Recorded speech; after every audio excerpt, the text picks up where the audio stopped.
আবু হুরায়রা রাদিয়াল্লাহু তাআলা আনহু বলেন, নবীজি সাল্লাল্লাহু আলাইহি ওয়াসাল্লাম সাহাবায়ে কেরামদেরকে নিয়ে বসা।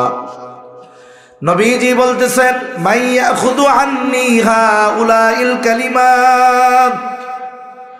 নবীজি বলতেছেন, কে এমন আছো আমার থেকে এই কথাগুলোকে গ্রহণ করবা, তবে শর্ত হলো ফায়ামালু বিহিন আও ইউআল্লিমু মান ইয়ামালু বিহিন। শর্ত হলো এই কথাগুলোর উপরে সে আমল করবে, সাথে সাথে যারা আমল করতে চায় তাদেরকেও শিখায়া দিবে। শর্ত কি? বলে নিজে আমল করবে, আবার যারা এগুলোর উপরে আমল করতে চায় তাদেরও কি করবে? শিখায়া দিবে। আবু হুরায়রা রাদিয়াল্লাহু তাআলা আনহু তো রেডি থাকতেন। উনি বলে, আনা ইয়া রাসূলুল্লাহ সাল্লাল্লাহু আলাইহি ওয়াসাল্লাম। বলে, হে আল্লাহর রাসূল, আমি আছি, আমি এগুলোর উপরে নিজে আমল করব, এবং যারা আমল করতে চায় আমি তাদেরকে এগুলো শিখায়া দিব। এইবার আবু হুরায়রা রাদিয়াল্লাহু তাআলা আনহু নবীজির কাছে গেলেন। তিনি বলেন, ফাখাযা বিয়াদাইয়া ফাআদ্দা খামসান। নবীজি আমার হাত চেপে ধরলেন এবং আমাকে গুনে গুনে 5টি উপদেশ দিলেন। কয়টি উপদেশ? জোরে বলেন। রাসূলুল্লাহ সাল্লাল্লাহু আলাইহি ওয়াসাল্লাম হাত চাইবা ধরছেন কেন? বলে, অনেক সময় দুই বন্ধু একসাথে রাস্তায় চলতেছে, আমরা অনেক সময় কথা বলার সময় আরেকজনের হাতটারে চাইপা ধরি কেন? বলে, আমার কথার দিকে যেন মনোযোগ বেশি দেয়। আবার অনেক সময় কথা বলার সময় আমরা গায়ে হাত দিয়ে আমাদের দিকে খেয়াল দিতে বলি কেন? বলে, আমার কথাটা যেন গুরুত্ব সহকারে সে শোনে। নবীজি হাত চেপে ধরেছেন, মানে আবু হুরায়রা এই কথাগুলো খুবই গুরুত্বপূর্ণ কথা। যদিও সাহাবায়ে কেরাম নবীজির সকল কথাকে গুরুত্ব সহকারে শুনতেন, এরপরেও নবীজি হাত ধরেছেন মানে বোঝাইতে চান, আবু হুরায়রা এই উপদেশগুলো কিন্তু খুবই গুরুত্বপূর্ণ উপদেশ। এ কথাই আবু হুরায়রা রাদিয়াল্লাহু তাআলা আনহু বলেন, আমার হাত চেপে ধরলেন এবং গুনে গুনে 5টা উপদেশ আমাকে দিলেন। আবু হুরায়রা রাদিয়াল্লাহু তাআলা আনহুকে নবীজি যেই স্পেশাল 5টা উপদেশ দিয়েছেন, আমরা এই 5টা উপদেশ সম্পর্কে জানবো আর আমলে পরিণত করব। বলেন ইনশাআল্লাহ। কঠিন কোনো কিছু না, কিন্তু যদি এই 5 উপদেশ আমরা আমার নিজের জীবনের সাথে ফিট করতে পারি, দুনিয়া আখিরাতের কল্যাণ আছে। নিয়ত আছে কাদের কাদের? হাত উঁচা করেন, ইনশাআল্লাহ আমল করব। আল্লাহ কবুল করেন, বলি আমিন। আরো জোরে আমিন। হাত নামান। দেখেন, আমরা আবেদ হইতে চাই, আমরা সকলে চাই আবেদ হইতে। আবেদ কে? বলে যে ইবাদত গুজার বান্দা, এ হলো আবেদ। আমরা সবাই আবেদ হইতে চাই না? আবেদ কাকে বলে? কয় যে বেশি ইবাদত করে তারে আবেদ বলে, তাই না? আচ্ছা, ইবাদত কি শুধু করার নাম? না করার নাম ইবাদত না? কথা বুঝেন নাই মনে হয়? নামাজ পড়াও যেমন ইবাদত। বলে হারাম ওয়াক্তে নামাজ না পড়া ইবাদত। বলে রোজা রাখা ইবাদত। বলে যেই কয়দিন রোজা রাখা হারাম, ওই সময় রোজা না রাখা ইবাদত। মূলত করার নামটাই ইবাদত এমনটা নয়, বরং আল্লাহ তাআলার আদেশ নিষেধ মান্য করার নাম হলো ইবাদত। কিছু সময় করা ইবাদত, কিছু সময় না করা ইবাদত। এখন আমরা যদি বড় আবেদ হতে চাই, কি করতে হবে? এই কথা 1 নম্বরে নবীজি বলেন, ইয়া আবা হুরায়রা, হে আবু হুরায়রা, ইত্তাকিল মাহারিমা তাকুন আবাদান নাস। ও আবু হুরায়রা, তুমি নিষিদ্ধ বিষয় সমূহ থেকে বেঁচে থাকো। তার মানে আল্লাহ তাআলা যেগুলো নিষেধ করেছেন সেগুলো থেকে বেঁচে থাকো। কি হবে? বলে তাকুন আবাদান নাস, তুমি মানুষের মধ্যে সবচাইতে বড় আবেদ হয়ে যাইবা। আমরা তো মনে করি যে যত বেশি ইবাদত করবে সে তত বড় আবেদ, কিন্তু নবী তো বলতেছেন যে আল্লাহর নিষেধ সমূহ থেকে বেঁচে থাকলে আবেদ হওয়া যায়। কেন? কারণ একটা ব্যক্তি ভালো কাজও করে মন্দ কাজও করে, তখন কি হয়? বলে ভালো কাজের যে প্রভাব এটা পরিপূর্ণভাবে বিস্তার লাভ করতে পারে না, কিন্তু একটা ব্যক্তি যখন মন্দ কাজ ছেড়ে দিয়ে ভালো কাজ করে, বলে তার ভালো কাজ অল্প হলেও এটার প্রভাব বেশি হয়। এজন্য রাসূলুল্লাহ সাল্লাল্লাহু আলাইহি ওয়াসাল্লাম হাদিসের মধ্যে বলেন, আখলিস দীনাকা ইয়াকফিকাল আমালুল কলিল। নবীজি বলেন, তোমার ঈমান খাঁটি করো, অল্প আমল নাজাতের জন্য যথেষ্ট হয়ে যাবে। তার মানে ঈমান খাঁটি, আমল অল্প হলেও নাজাতের জন্য যথেষ্ট হয়ে যায়। আল্লাহ তাআলাও কোনো জায়গায় সব ধরনের ইবাদত বেশি বেশি করার কথা বলেন নাই, তবে জিকির বেশি বেশি করার কথা বলেছেন। আল্লাহ তাআলা কোরআনুল কারীমের মধ্যে বলেন, ইয়া আইয়ুহাল্লাযীনা আমানু যকুরুল্লাহা যিকরান কাসীরা ওয়াসাব্বিহুহু বুকরাতাও ওয়া আসীলা। আল্লাহ তাআলা জিকির বেশি বেশি করার কথা বলেছেন, তবে আল্লাহ তাআলার চাহিদা কেমন ইবাদত, আল্লাহ তাআলা কেমন ইবাদত আমাদের কাছে চান। আল্লাহ তাআলা কোরআনুল কারীমের মধ্যে বলেন, আল্লাযী খালাকাল মাউতা ওয়াল হায়াতা লিয়াবলুয়াকুম আইয়ুকুম আহসানু আমালা। তিনি আল্লাহ কে? বলে আল্লাযী খালাকাল মাউতা ওয়াল হায়াত, তিনি মৃত্যু এবং জীবন সৃষ্টি করেছেন। শুধু তাই না, যদি প্রশ্ন করি আল্লাহ কেন আপনি মৃত্যু এবং জীবন সৃষ্টি করলেন, আল্লাহ তাআলা জবাব দিয়ে বলেন, লিয়াবলুয়াকুম আইয়ুকুম আহসানু আমালা। প্রথমে বলে লিয়াবলুয়াকুম, তোমাদের পরীক্ষা করার জন্য মৃত্যু এবং জীবন আমি সৃষ্টি করেছি। আবার যদি জিজ্ঞাসা করি কি পরীক্ষা, আল্লাহ তাআলা বলেন আইয়ুকুম আহসানু আমালা, পরীক্ষা হলো তোমাদের মধ্যে কার আমল কত সুন্দর। আল্লাহ তাআলা এই কথা বলেন নাই যে আইয়ুকুম আকসারু আমালা, তোমাদের মধ্যে কে কত বেশি আমল করে। আল্লাহ তাআলা বলেছেন আইয়ুকুম আহসানু আমালা, পরীক্ষা হলো তোমাদের মধ্যে কার আমল কত সুন্দর। এখন বলেন, আল্লাহ সুন্দর ইবাদত চায় না বেশি ইবাদত চায়? জোরে, সুন্দর না বেশি? সুন্দর। এখন দেখেন, একজন সাদা একটা জামা গায়ে দিছে, আমারটা তো সাদা না, মনে করেন এই যে হুজুর সাদা জামা গায়ে দিছে, এখন জামা গায়ে দিয়া যদি দাঁড়াইতো, এই সাদা জামায় যদি ছোট্ট একটা দাগ লাগতো, বলেন তো এই দাগটার কারণে সাদা জামার সৌন্দর্য থাকতো না? জোরে বলেন, থাকতো? সাদা জামার সাথে ছোট্ট একটা কালো দাগ যেমন সাদা দাগের সৌন্দর্য নষ্ট করে দেয়, অনুরূপভাবে ইবাদতের সাথে সাথে যদি গুনাহ করা হয়, মূলত ইবাদতের সৌন্দর্য নষ্ট হয়ে যায়। এই জন্য গুনাহ মুক্ত হওয়ার কথা বলা হয়েছে। বলে গুনাহ যে যত ছাড়তে পারবে তার ইবাদত তত সুন্দর হয়ে যায়, আর যে যত গুনাহ মুক্ত জিন্দেগি গঠন করতে পারবে, বলে সে তত বড় আবেদ হয়ে যায়। একটা বিষয় বুঝতে হবে, নফল ইবাদত যারা করে, গুনাহ মুক্ত জিন্দেগি গঠন করছে, নফল ইবাদত করে, এরা তো আলা তবকার মানুষ। কিন্তু সাধারণ মানুষ আমরা যারা, আমাদের জন্য আমরা চিন্তা করি এত নফল ইবাদত কেমনে করব। ওনারা আল্লাহওয়ালা মানুষ, গভীর রাত্রে উঠে নফল রোজাগুলো রাখে, অনেক দীর্ঘ ধীর স্থিরতার সাথে নামাজ পড়ে, আমাদের তো এই অবস্থা নাই। বলে আমাদেরও আবেদ হওয়ার সুযোগ আছে গুনাহ ছাড়ার মাধ্যমে, ঠিক কিনা বলেন?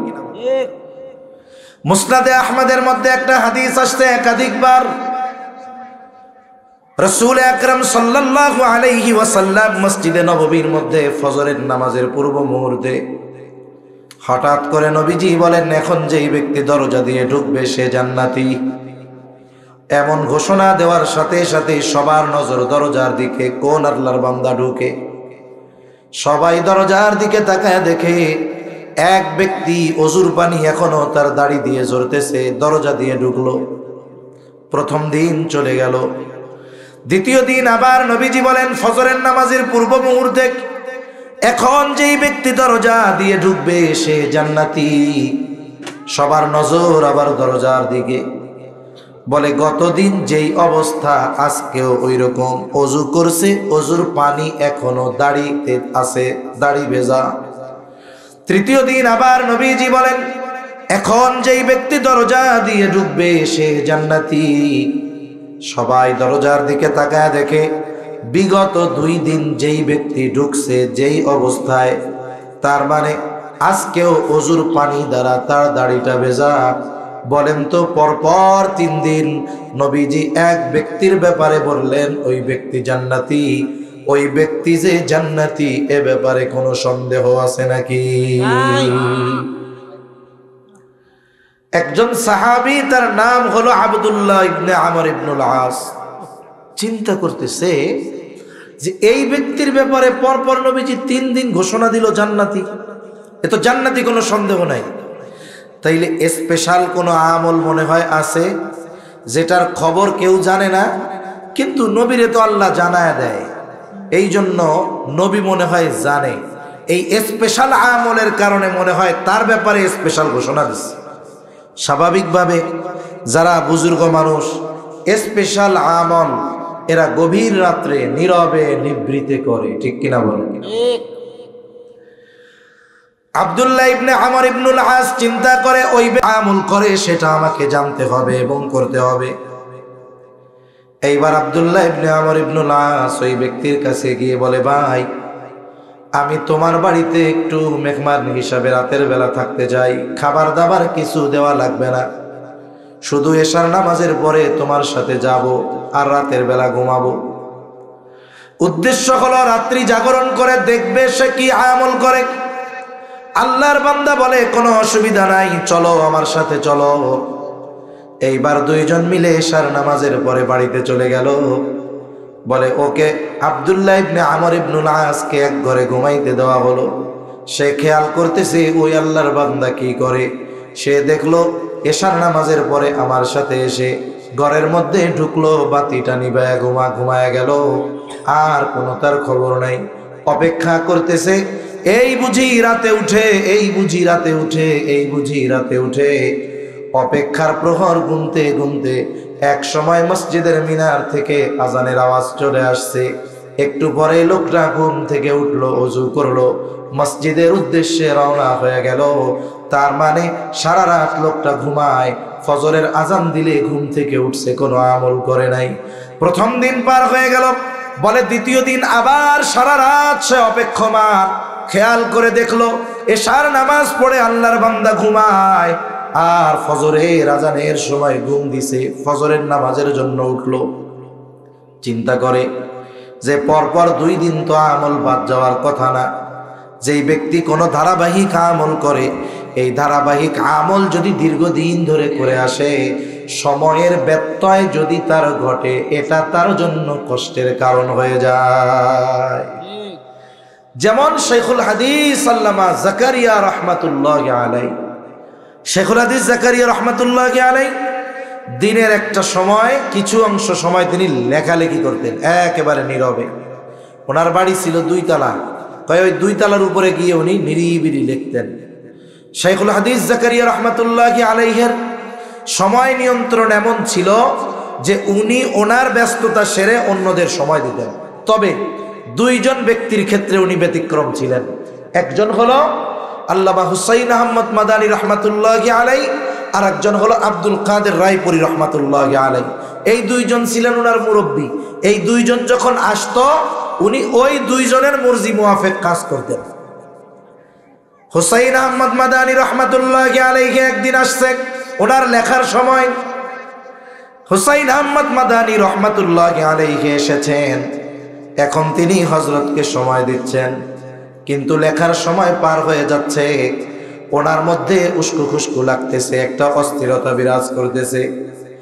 শেখুল হাদিস জাকারিয়া রহমাতুল্লাহি আলাইহি বলতেন, যদি আমার কোনো কাজ সময়ের উল্টাপাল্টা হয় আমার মাথা ব্যথা শুরু হয়ে যায়। হুসাইন আহমদ মাদানী রহমাতুল্লাহি আলাইহি বুঝতে পারলেন নিশ্চয়ই শেখুল হাদিস সাহেবের কোনো অসুবিধা হচ্ছে। জিজ্ঞাসা করলেন কি সমস্যা, কোনো প্রবলেম আছে নাকি? উনি বললেন, হযরত প্রতিদিন এই সময়টাতে আমি কিছু সময় লেখালেখি করি। যেহেতু আজকে আপনি আসছেন, আমার লেখার সুযোগ হয় নাই, বলে আমার যদি একটু অনুমতি দিতেন আমি একটু লেখা আসতাম। হুসাইন আহমদ মাদানী রহমতুল্লাহি আলাইহি বলে যান। এইবার উনি ওনার লেখার জায়গায় গেলেন, বসলেন, কয়েক শব্দ লিখলেন, আবার চলে আসলেন। এই যে বসছেন লিখছেন, যেহেতু তার নিয়মতান্ত্রিকতার মধ্যে ছিল, এই কাজটা করার পর তার চেহারা থেকে অস্থিরতার ভাব দূর হলো। তার মানে একটা লোক দৈনন্দিন ধারাবাহিক যেই আমল করে, এটা পর পর 3 দিন বাদ যাবে, এটা হইতে পারে না। তাইলে আজকে রাত্রে হয়তো সেই আমলটা আমি দেখতে পারবো। এই আশায় আবার ওই রাত্রি ওই বাড়িতে যাপন করলেন। দেখা গেল আল্লাহর বান্দা এশার নামাজ পড়ে ঘুমায়, আর ফজরের আজান দিলে ঘুম থেকে উঠলেন, ওযু করে মসজিদের উদ্দেশ্যে রওনা হয়ে গেলেন। 3টা দিন ওই বাড়িতে রাত্রি জাগরণ করে কোনো কিছুই পাইলেন না। উৎসুক মন জানতে চায় যে কোন আমল সে করে যার কারণে এমন খোঁজ খবর। এইবার জিজ্ঞাসা করে, ও ভাই, তোমার বাড়িতে 3 রাত যাপন করেছি এই জন্য নয় যে আমার বাড়িতে থাকার জায়গা নাই, বরং এর আগে পরপর 3 দিন ফজরের নামাজের পূর্ব মুহূর্তে নবীজি ঘোষণা দিয়েছেন, যেই ব্যক্তি এখন দরজা দিয়ে ঢুকবে সে জান্নাতি। বলে নবীজির ঘোষণার পর দরজার দিকে আমরা সবাই তাকায় দেখি, নবীজির ঘোষণার পর যেই ব্যক্তি দরজা দিয়ে প্রবেশ করেছে সেই ব্যক্তি হলা তুমি। তোমার ব্যাপারে জান্নাতের সুসংবাদ নবীজি দিয়েছেন। আমার তো জানার ইচ্ছা ছিল, এই জন্যই 3 রাত্র তোমার বাড়িতে অবস্থান করেছি। আমি মনে করেছি রাতের গভীরে তুমি হয়তো কোনো স্পেশাল আমল করো, কিন্তু 3টা রাত জেগে দেখলাম তুমি এশার নামাজ পড়ে ঘুমাও আর ফজরের নামাজের সময় ওঠো। তোমার কোনো স্পেশাল আমল আছে নাকি? যদি আমাদের একটু জানাইতা তাইলে আমি বড় খুশি হইতাম। বলে নবীজি যদি এই ঘোষণা আমার ব্যাপারে দিয়ে থাকেন তো আলহামদুলিল্লাহ, তবে তুমি যেই আশায় আমার বাড়িতে আইসা রাত্র যাপন করছো এরকম কিছু আমার নাই। তা আমি রাত্রে একটা কাজ করি। কি কাজ করি? বলে রাতের বেলায় যখন আমি বিছানায় যাই সবাইরে মাফ করে দিয়ে ঘুমাই। সুবহানাল্লাহ বলে, আমার দিলটারে পরিষ্কার করে আমি ঘুমাই। কেউ আমারে কষ্ট দিলে তারে মাফ করে দেই। এইবার আব্দুল্লাহ ইবনে আমর ইবনুল আস বলে, ভাই হয়তো তোমার এই স্পেশাল আমলের কারণে রাসূলুল্লাহ সাল্লাল্লাহু আলাইহি ওয়াসাল্লাম তোমার ব্যাপারে এমন ঘোষণা দিয়েছে। আমলটা কত ছোট দেখছেন? আমি রাতে যখন শোয়ার সময় কই, আল্লাহ আমি সবাইরে মাফ করে দিলাম, দিলটারে পরিষ্কার করে ঘুমাই। আমাদের জামানায় সাহাবায়ে কেরাম যদি এতটুকু আমল করতো, আমরা তাদেরকে বুজুর্গ বলতে রাজি হইতাম না, আমরা তাদেরকে আল্লাহর ওলি বলতে রাজি হইতাম না। এটা আমাদের একটা ধারণা। কিন্তু দেখেন সাহাবায়ে কেরাম গুনাহ সংগঠিত না হওয়ার ব্যাপারে কত সতর্ক তারা ছিলেন। এজন্য আমরা যদি আবেদ হতে চাই, বলে গুনাহ ছাড়তে হবে গুনাহ। তাহলে কি হবে? বলে তুমি তাকুন আবাদান নাস, তুমি মানুষের মধ্যে সবচাইতে বড় আবেদ হয়ে যাইবা। তাহলে বলেন বেশি ইবাদত করে আবেদ হওয়া যায় নাকি গুনাহ ছেড়ে আবেদ হওয়া যায়? গুনাহ ছেড়ে আবেদ হওয়া যায়। আমি কাউকে নফল ইবাদতের জন্য নিরুৎসাহিত করতেছি না, বরং এটাই বোঝাতে চাচ্ছি নফল ইবাদতের চাইতে বেশি গুরুত্বপূর্ণ হলো গুনাহ ছাড়া। কারণ কি? কারণ 10 মণ দুধ যদি কেউ নষ্ট করতে চায় তাহলে কি 10 মণ গরুর প্রস্রাব লাগবে? না না না। 10 কেজির দরকার আছে নাকি? না না। মোটামুটি 10-20 ফুট দিলেই কম সারা, ঠিক কিনা বলেন? তাহলে বোঝা গেল ওই যে সাদা জামার সৌন্দর্য কখন? বলে দাগ যখন না থাকবে তখন। ছোট্ট একটা দাগ, অথচ দেখুন পুরো সাদা জামার সৌন্দর্যকে বিনষ্ট করে দেয়। ইবাদত যখন ত্রুটি মুক্ত হয়, গুনাহ মুক্ত হয়, বলে তখন ওই ইবাদত ছোট হলেও অল্প হলেও সৌন্দর্য বেড়ে যায়। ঠিক। 2 নাম্বার নবীজি বলেন ওয়ারদা বিমা কসামাল্লাহু লাকা তাকুন আগনান নাস। আমরা যেমন এই দুনিয়ায় সবচাইতে বড় আবেদ হতে চাই, আমরা এই দুনিয়ায় সকলে আসল ধনী হতে চাই, ঠিক কিনা বলেন? আসল ধনীকে বলে টাকা পয়সা ধন দৌলত গাড়ি বাড়ি ইন্ডাস্ট্রি মিল ফ্যাক্টরি আছে, এটা আসল বড় লোক না। বলে যার চাহিদা আছে সে কখনো ধনী হইতে পারে না। ধনীকে বলে যার চাহিদা নাই সে। এখন আপনার এলাকার সবচেয়ে গরিব মানুষ, তার যদি চাহিদা না থাকে বুঝবেন সে ধনী, অরিজিনাল ধনী। আর 10 ফ্যাক্টরির মালিক, ওর পেট ভরে না। মনে করেন শুরু করছে কি দিয়া, এই যে মাঝে মধ্যে আপনাদের এই অঞ্চলগুলোও তো এখন ইন্ডাস্ট্রি হয়ে গেছে। আরে ভাই 30 সাল আর 30 সাল নাই, বালুকার বালুকা নেই, এটাও কয় ঢাকা। আমাদের এলাকায় জিজ্ঞাসা করি, পোলামান থাকস কই? কয় ঢাকা থেকে। ঢাকা কই থাকস? এই তো বালুকা 30 সাল। আমি কই পড়া ঢাকা কই আর 30 সাল কই? মধ্যে এক জেলা গাজীপুর পাড়ি দিয়ে তুই বালুকা পার হয়ে চলে গেছিস 30 সাল, তুই কস ঢাকা। তার মানে এই এলাকাগুলো এত বেশি শিল্প উন্নয়ন হয়েছে, এই এলাকাগুলোয় এত মিল ফ্যাক্টরি ইন্ডাস্ট্রি হয়েছে যে এটা মোটামুটি ঢাকার সাথে কানেক্টিং হয়ে গেছে। এই জন্য কয় এটাও ঢাকা। অথচ ঢাকা কত দূর এখান থেকে, তাই না? কিছুদিন পরে আল্লাহ জানে, ময়মনসিংহ শহরে থাকলেও কইব আসি ঢাকা। ঢাকা কই? কয় ঢাকা ময়মনসিংহ। তা দেখেন, যেহেতু আশেপাশে গার্মেন্টস ফ্যাক্টরি আছে, অনেক সময় গার্মেন্টস ফ্যাক্টরির শ্রমিক যারা, এদের যথাযথভাবে বেতন না দেওয়ার কারণে এরা নিজেদের বেতন আদায়ের জন্য রাস্তা ব্লক করে, ঠিক না? আসলে বেচারাদের ঠকানো হয়। এ ঠকানোর পলিসিটা ভিন্ন। এ পলিসি কেমন?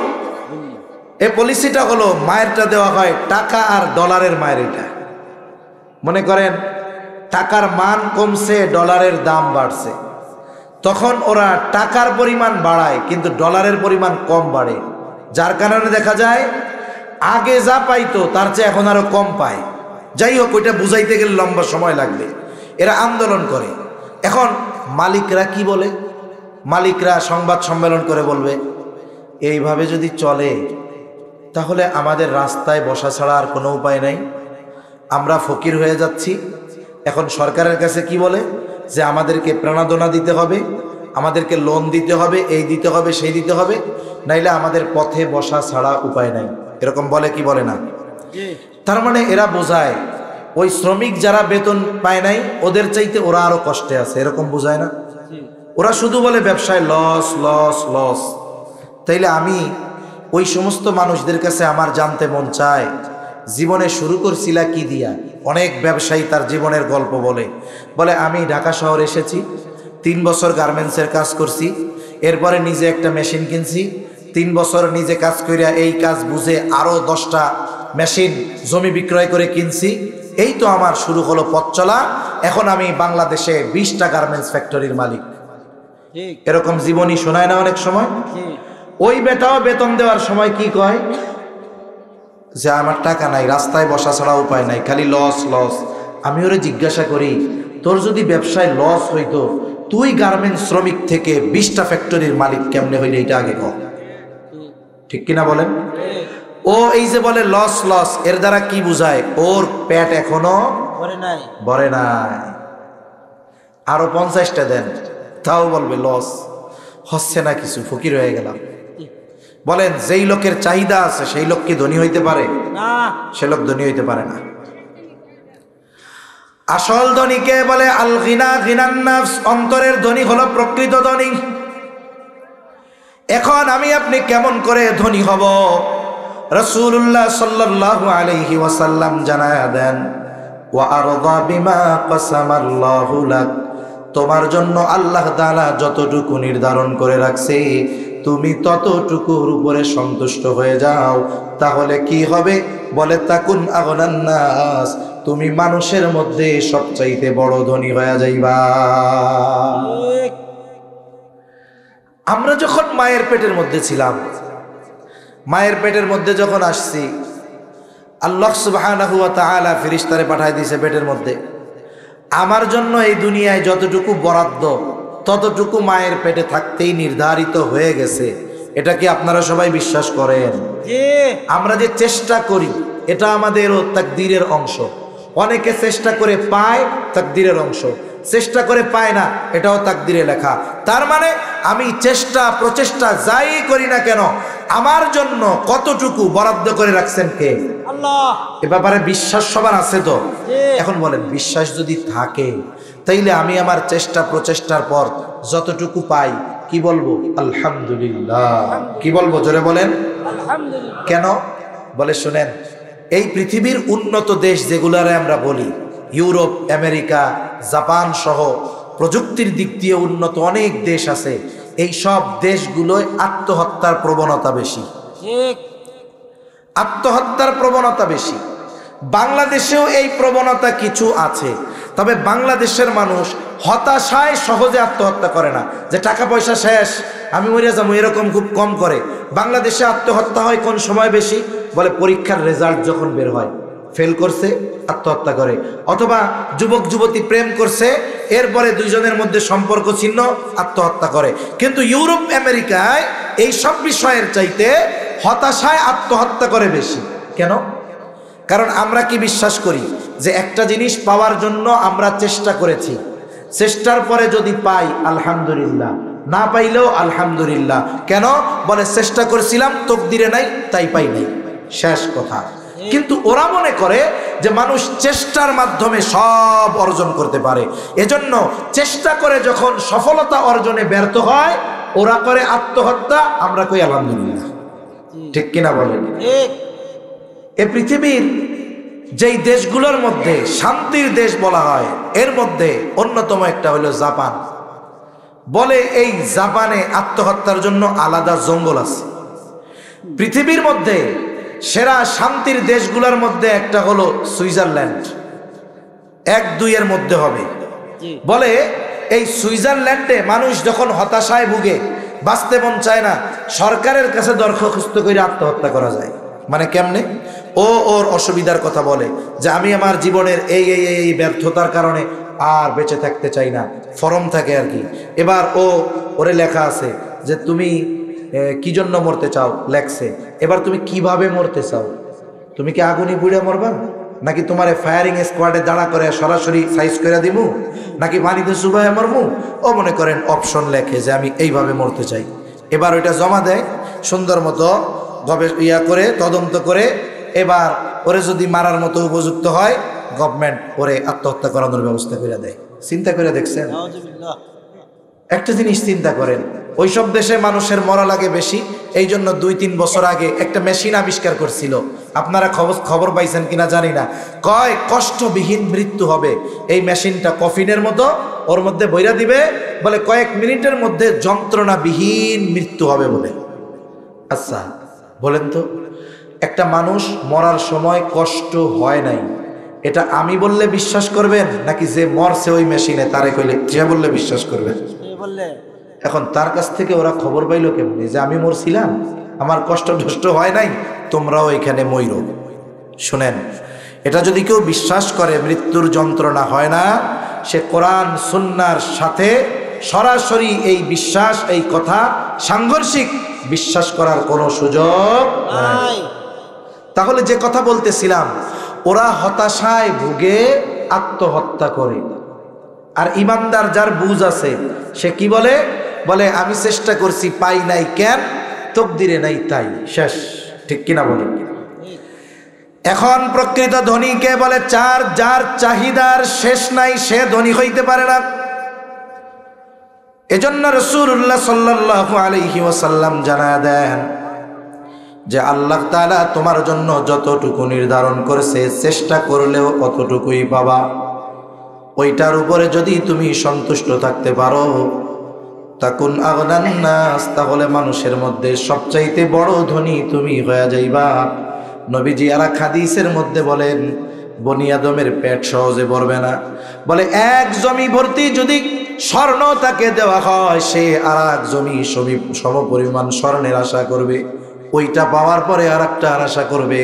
বলে বনি আদমের পেট ভরতে পারে একমাত্র কবরের মাটি। এজন্য চাহিদা নিয়ন্ত্রণ করার দরকার, সাথে সাথে স্বল্পে তুষ্ট এই যোগ্যতা অর্জন করা দরকার যে স্বল্পে তুষ্টতা আসবে। যা দিছে আল্লাহ আলহামদুলিল্লাহ, এই গুণ অর্জনের জন্য একটা পদ্ধতি আছে। কি করতে হবে? বলে আমার চাইতে যারা উপরের দিক আছে তাদের দিকে তাকানো যাবে না, তাকাইতে হবে নিচের দিক।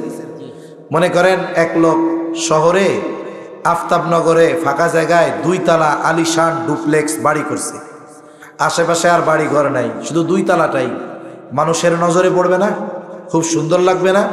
এখন আর এক শিল্পপতি এইসব পাশে করছে 20 তালা।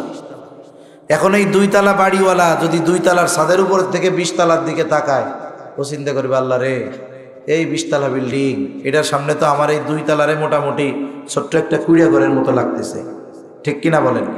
তার মানে 2 তালা বাড়িওয়ালা সে যখন উপরে তাকাইলো, তার কাছে এখন আর 2 তালা ভাল লাগে না, চাহিদা হইতেছে কয় তালা? 20 তালা।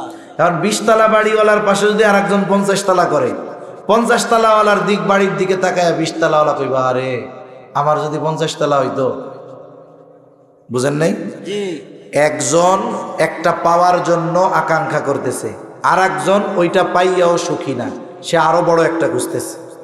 এজন্য যদি উপরের দিকে আমরা তাকাইতে থাকি, চাহিদা এত লম্বা হবে, শেষ হবে না, হায়াত শেষ হয়ে যাবে, চাহিদা শেষ হবে না। এখন যদি আমি আপনি আমার আপনার চাই নিচের দিকে যারা আছে নজর দেই, আমার আপনার গ্রামে একতলা একটা বাড়ি আছে, কিন্তু আপনার পাশের বাড়ি তার ঘরও নাই ঠিক মতো, বেড়া ছিদ্র, বাতাস হলে বাতাস ঢুকে শীতে কষ্ট হয়। আপনি যদি ওর দিকে নজর দেন, দেখবেন আপনার একতলা ঘরটা আপনার কাছে জান্নাত মনে হবে। শহরের মধ্যে কত মানুষ রাস্তার উপরে পাশে শুয়ে থাকে, ফুটপাতের মধ্যে, হায়রে প্রচন্ড শীত, গায়ে দেওয়ার জন্য কোনো কাপড় নাই, লুঙ্গিটারে খুইলা অর্ধেক গায়ে দেয় আর অর্ধেক দিয়া পা ঢাইকা এরপরে ঘুমায়। আমি আপনি কত আরাম করে আরামের বিছানায় কম্বল গায়ে দিয়া, শীত না যদি কম্বলেও না যায় ল্যাপ গায়ে দেই, আবার কত আরামের পোশাক, জ্যাকেট আছে, কোট আছে, হ্যাট আছে, জুতা আছে, মোজা আছে, সব আছে, কিন্তু হাজার হাজার লক্ষ লক্ষ মানুষ এই দেশে আছে, শীত দূর করার জন্য যথেষ্ট পরিমাণ শীতের পোশাক তার কাছে না। এজন্য এই মানুষগুলোর দিকে যখন নজর দিব, তখন আমার যা আছে ওইটায় আমি খুশি থাকবো, তৃপ্ত থাকবো, আর বারবার জবানে আসবে আলহামদুলিল্লাহ, আল্লাহ আপনি ওদের চাইতে আমারে কত ভালো রাখছেন। আর যদি উপরের দিকে তাকাই, আলহামদুলিল্লাহ কইতেও মনে থাকবে না, খালি আল্লাহ রে যদি আমারে 20 তালা দিতেন, হায়াত ফুরাইয়া যাবে, এপাশ দিয়ে চাহিদা শেষ হবে না। এখন বলেন, যেই অন্তরে সবসময় চাই চাই চাই, শান্তি কি আছে? সেজন্য আমি যতটুকু পেয়েছি বিশ্বাস রাখবো, এটা আমার জন্য নির্ধারণ করছেন কে? আল্লাহ। আরে আল্লাহ নির্ধারণ করছে, আমি খুশি, আল্লাহ দিয়া খুশি, আমি পাইয়া খুশি। নবীজি বলেন এই চিন্তাধারা তোমার মধ্যে আছে, তুমি মানুষের মধ্যে সবচাইতে ধনী। সুবহানাল্লাহ বলেন। আরে ছোটবেলায় আমরা একটা গল্প পড়ছিলাম, ভালো মতো খেয়াল নাই, এক সুখী মানুষের খোঁজ করতেছিল রাজা। সুখী মানুষ, তাই না? একটা গল্প ছিল না, সুখী মানুষ। সুখী মানুষ, চিন্তা করে দেখেন, কোনো টাকা পয়সা ধন দৌলতের মধ্যে সুখ পাওয়া যায় নাই। সুখী মানুষকে খালি গায়ে গামছা একটা কান্দে দিয়ে ঘুরে বেড়াইতেছে, এতে বলে সুখী মানুষ। আর আমরা মনে করি টাকা পয়সা না থাকলে মনে হয় দুঃখী। তা যাই হোক, আল্লাহ তাআলা যতটুকু দিয়েছেন ততটুকু নিয়ে সন্তুষ্ট যদি থাকতে পারি, নবীজি বলেন তাকুন আগনান নাস, তুমি মানুষের মধ্যে সবচাইতে বড় ধনী হয়ে যাইবা।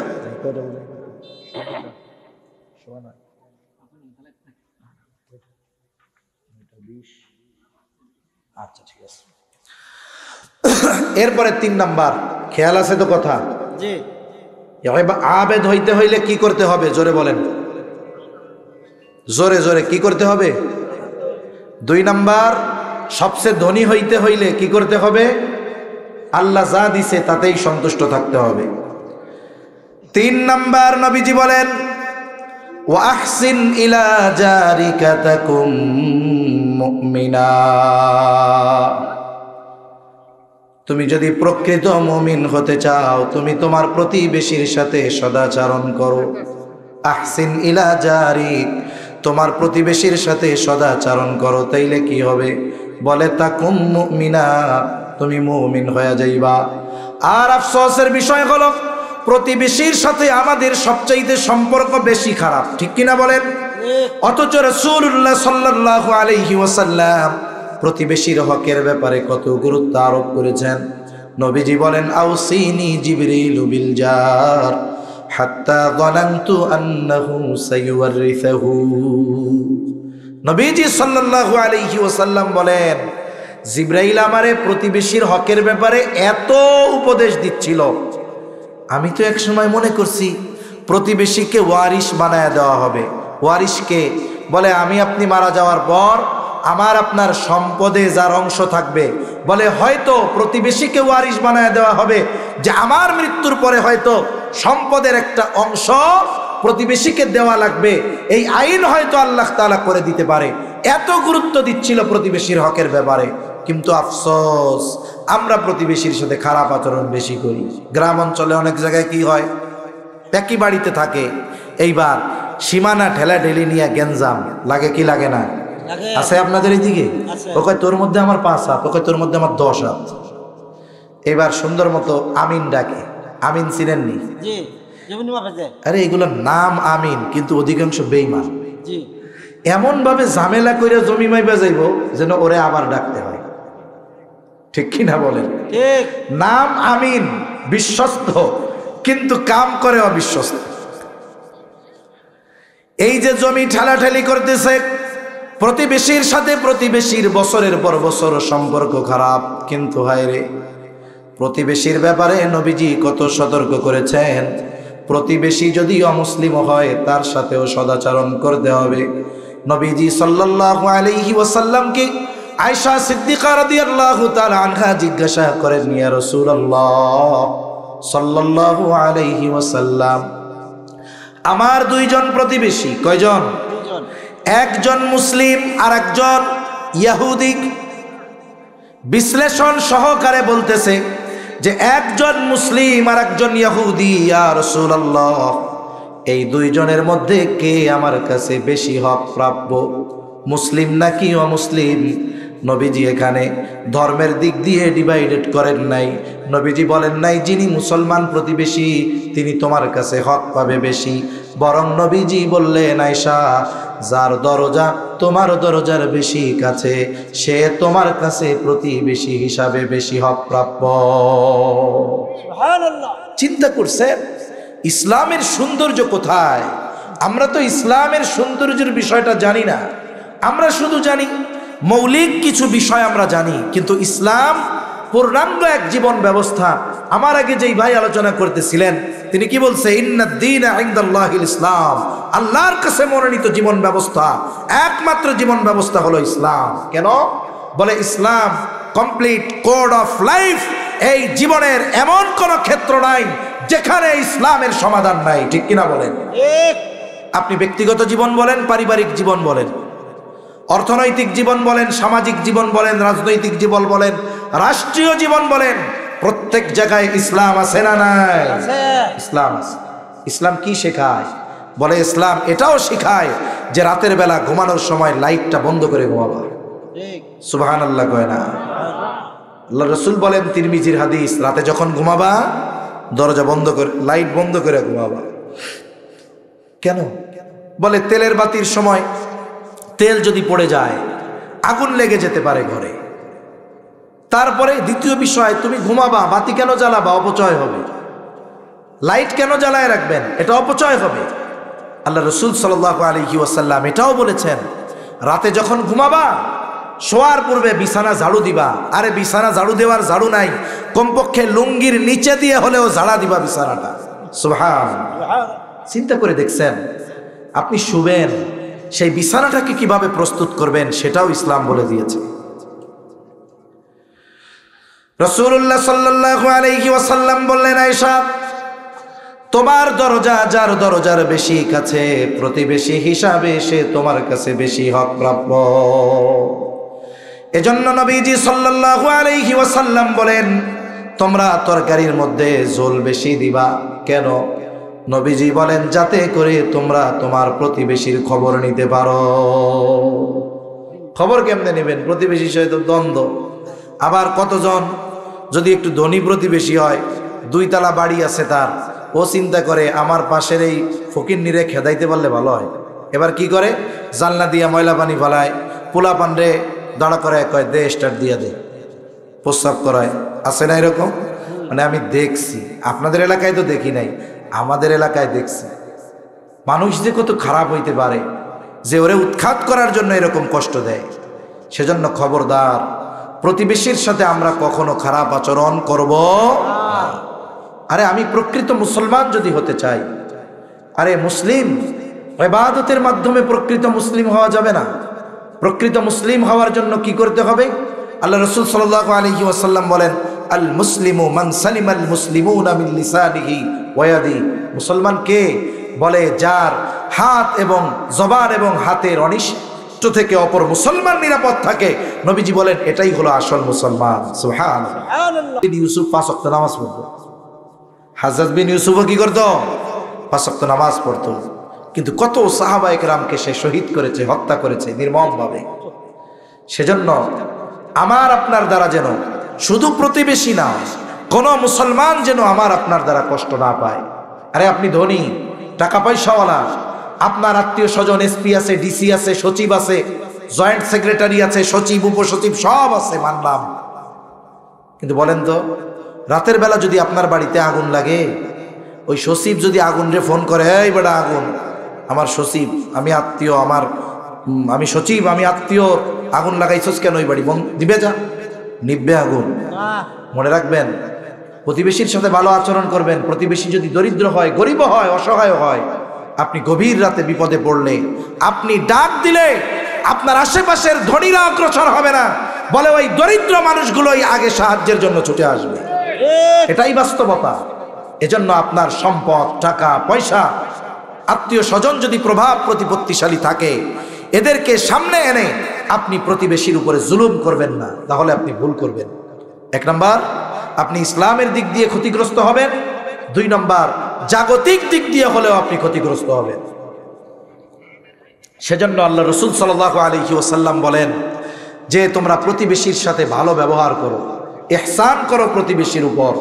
ইহসান মানে কি জানেননি? সে আমার সাথে যতটুকু ভালো ব্যবহার করবে তার চাইতে আমি তার সাথে আরো বেশি ভালো ব্যবহার করব। অনেক সময় আমরা বেজার হয়ে যাই প্রতিবেশীর বাচ্চাদের আচরণে, কথায়। হাঁস মুরগি আসলে, এই 2 বছর আগে বরিশালে এক জায়গায় ঘটনা ঘটছে, এক বাড়ির হাঁস আর এক বাড়ি গেছে। আরে ভাই, হাঁস মুরগি গরু ছাগল এরা তো অবলা প্রাণী, ওরা কি বুঝে যে এদের মধ্যে আর এদের মধ্যে দুশ্মনী আছে? এটা কি ওরা বোঝে নাকি?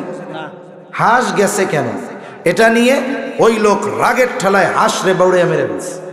কারণ হাঁসের মালিকও আসতে প্রতিবাদ করতে, এবার মারামারি লাগছে, ঘটনাস্থলে একজন জায়গায় নিয়ে পড়ে। কি প্রতিহিংসা আমাদের মধ্যে, কি কঠোর হৃদয় হয়ে গেছে আমাদের। এজন্য অনুরোধ করব আপনাদেরকে যে কমপক্ষে প্রতিবেশীর সাথে আমরা সুসম্পর্ক রাখবো ইনশাআল্লাহ। আর প্রতিবেশী যদি দরিদ্র হয়, আমরা তাদের ব্যাপারে খেয়াল রাখবো যে আমি তো দৈনন্দিন ভালো খাচ্ছি। অনেক ফ্যামিলিতে এমন আছে ভালো খাওয়ার অ্যাবিলিটি আছে, সবার ডায়াবেটিস, ভালো খাইতে পারে না, কিন্তু আপনি ভালো খাওয়ার সামর্থ্য আছে, খাইতে পারেন না। আপনার প্রতিবেশী হয়তো সামর্থ্য নাই, ভালো খাইতে পারতেছে না, আপনি তাদেরকে মাঝে মধ্যে একটু দাওয়াত দিয়ে আপনার বাড়িতে খাওয়ান।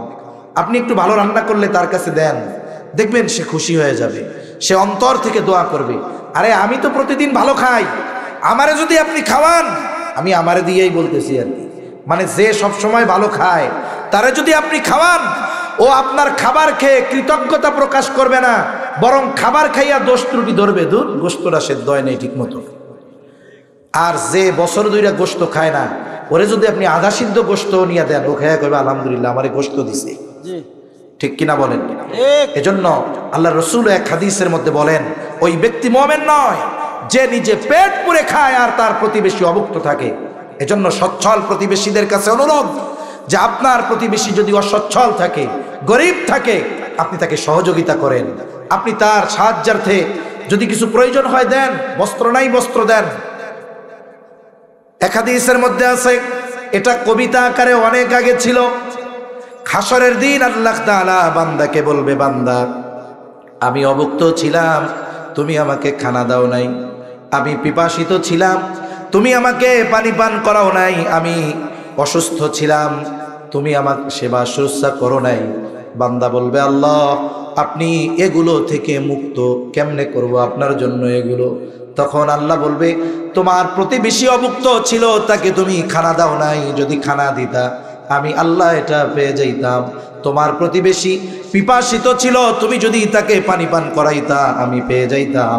তোমার প্রতিবেশী অসুস্থ ছিল, তুমি যদি তাকে দেখতে যাইতা, তার সেবা শুশ্রূষা করতা, আমি আল্লাহ এগুলো পেয়ে যাইতাম। সুবহানাল্লাহ। এজন্য খেদমতে খালক, মানব সেবা, এটা বড় একটি সেবা। আর সে যদি আপনার প্রতিবেশী হয় তাহলে তার হক অনেক বেশি। আবার প্রতিবেশীর সাথে যদি আত্মীয় হয় তাহলে হক তো দ্বিগুণ, ঠিক কিনা বলেন? আমরা খেয়াল রাখবো, প্রতিবেশীর সাথে কখনো খারাপ আচরণ করব না। এরপরে নবীজি বলেন, ওয়া আহিব্বা লিন্নাস মা তুহিব্বু লিনাফসিক। নবীজি বলেন, ওয়া আহিব্বা লিন্নাস, মানুষের জন্য সেটাই পছন্দ করবা, মা তুহিব্বু লিনাফসিক, যেটা তুমি নিজের জন্য পছন্দ করো। এটা আচরণের দিক দিয়ে হতে পারে, অন্যান্য সব দিক দিয়ে হতে পারে। আপনারা একটু জবাব দিবেন, আপনারা কেউ কি এই বিষয়টা পছন্দ করেন নাকি যে কেউ আপনার সাথে বা আমাদের সাথে খারাপ আচরণ করুক? কেউ পছন্দ করেন না না। তাহলে কেন আপনি আমি আরেকজনের সাথে খারাপ আচরণ করি? আমাদের অভ্যাসটা এইটাই তো। বলে আমি আমার সাথে ভালো আচরণ করুক মানুষ, এটা চাই, কিন্তু আমি আরেকজনের সাথে কেন খারাপ আচরণ করব? সেজন্য আল্লাহর রাসূল বলেন যে তুমি মানুষের জন্য ওইটা পছন্দ করবা যেটা নিজের জন্য পছন্দ করো। আপনি ব্যবহারের ক্ষেত্রে কি, আমি চাই মানুষ আমার সাথে ভালো ব্যবহার করুক, তাহলে আমিও মানুষের সাথে ভালো ব্যবহার করব। আবার দেখেন, অনেক সময় আমরা দান সাদকা করার সময় উৎকৃষ্টটা না দিয়ে নিকৃষ্টটা দেওয়ার চেষ্টা করি। অনেকে তো দান সাদকা করতে গেলে মনে করেন একজনের 100 টাকার নোট একটা ছিঁড়ে গেছে, এটা কোনো জায়গায় চলে না। দোকানদার নেয় না, ফকিরে দিতে গেলে সেও নেয় না। এখন চিন্তা করে এই টাকার স্থান মসজিদের দান বাক্স ছাড়া আর কোনো জায়গায় হইতে পারে না। এবার দান বাক্স আসলো, দান বাক্সে সেরা 100 টাকা দিয়া 90 টাকা নিল। মনে মনে কাই ভালোই হইল, সেরা টাকাও চালাইলাম, 10 টাকা দানও করলাম, আলহামদুলিল্লাহ। কাজ হবে না। আবার দেখেন আমাদের দেশে বিশেষ করে রমজান মাসে অনেক সাহেবরা যাকাত দেন। যাকাত, হে রে হাই, যাকাত তো দরিদ্র বিমোচনের অন্যতম একটি মাধ্যম। সাথে সাথে মনে রাখবেন, আমার টাকার যেই যাকাত, এই যাকাতটা আমার মালকে পরিশুদ্ধ করবে, এবং এই যাকাতের টাকাটা এটা গরিবের বা যাকাত যিনি নেওয়ার উপযুক্ত তার হক। তার কি, জোরে বলেন? হক। বলেন তো, আমি যদি কারো হক আদায় করি তাহলে এটা কি তার প্রতি দয়া করা হয়? না। আমি তো হক আদায় করতেছি। উচিত তো ছিল যাকাত গ্রহীতা যিনি, আমি তার কাছে গিয়ে যাকাত পৌঁছিয়ে দিব। কিন্তু আমরা কি করি, বলে যাকাত যখন দেওয়ার সময় হয় ওনারা ঘোষণা দেন অমুক দিন যাকাত দেওয়া হবে। সকাল 6টায় দরিদ্র মানুষেরা লাইন ধরে সিরিয়ালে সিরিয়ালে বসে থাকে, রোজার মাস রোজা রেখে। সকাল 6টায় এসে বসা, গেট খোলা হয় 1টার সময় 2টার সময়। প্রচণ্ড দুপুর, পানি শূন্যতা, রৌদ্রের মধ্যে বসে থেকে দরিদ্র মানুষগুলো কত আশা নিয়ে বুক বেঁধে বসে থাকে। ঢোকার পরে কি দেয়? কয়েকখান শাড়ি দেয় আর একখান লুঙ্গি দেয়। আনছে কোত্থেকে? বলে ইসলামপুর থেকে পাইকারি জাকাতের শাড়ি আর লুঙ্গি কিনে আনছে। জাকাতের শাড়ি আর লুঙ্গি এটা আলাদা কোনো পরিভাষা নয়। জাকাতের জন্য আলাদা শাড়ি লুঙ্গি নাই। জাকাতের শাড়ি লুঙ্গি এর বিপরীত অর্থ কি? বলে বাজারের সবচাইতে নিকৃষ্ট কাপড়টার লুঙ্গিটা হলো জাকাতের লুঙ্গি আর কাপড়, ঠিক কিনা বলেন? যেই দোকানে লেখা দেখবেন এখানে জাকাতের লুঙ্গি আর শাড়ি পাওয়া যায়, বুঝবেন এটা বাজারের সবচাইতে কম দামি পণ্য। এই দুইটা আপনি একজনের হক দিচ্ছেন, দিবেন খারাপটা। যদি আপনারে বলা হয় ওই লুঙ্গিটা আপনি পরেন, আপনার ওয়াইফকে ওই শাড়িটা পরান, আপনি ধমক দিয়ে হয়তো তাকে আঘাতও করতে পারেন। তার মানে আপনি তার হক প্রদানের ক্ষেত্রেও আপনি বেঈমানি করতেছেন। সাথে সাথে সাধারণ দান সাদকা যেখানে উত্তমটা করার ব্যাপারে উৎসাহ দেওয়া হয়েছে, সেখানে গরিবের হক আপনি এই যাকাত দেওয়ার নামে তামাশা করতেছেন। এগুলোর দ্বারা প্রকৃতপক্ষে যাকাত আদায় হয় না। আপনি এগুলো বাদ দেন। সব করার কি দরকার? আপনার 20 লক্ষ টাকা যাকাত হয়েছে, আপনি এই 20 লক্ষ টাকা ব্যয় করে কমপক্ষে 40 জন মানুষকে স্বাবলম্বী করতে পারবেন। কি হবে? নবীজির কাছে আমরা ছোটবেলায় গল্প পড়েছি, একজন ভিক্ষুক এসেছে ভিক্ষা নেওয়ার জন্য। রাসূল সাল্লাল্লাহু আলাইহি ওয়াসাল্লাম ভিক্ষা করতে নিরুৎসাহিত করেছেন। এই তোমার বাড়ি কি আছে? কম্বল আছে, নিয়ে আসো। এবার বেচছে, বেচে এটা দিয়ে একটা কুঠাল কিনে দিছে, কুড়াল। এই লোক কুড়াল দিয়ে কাটকাইটা বাজারে বিক্রয় করে।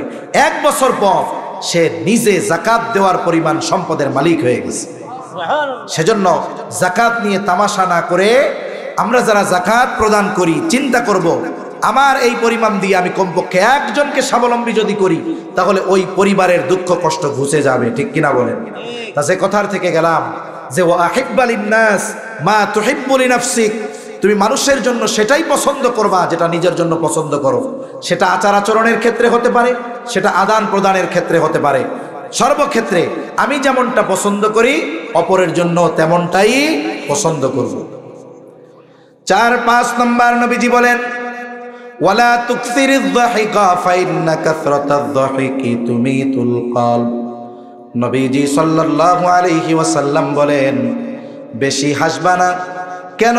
কারণ ওয়ালা তুকসিরিয যাহিকা ফাইন্না কাসরাতায যাহিকি তুমিতুল কলব, কারণ অধিক হাসি মানুষের হৃদয়কে মৃত বানিয়ে দেয়।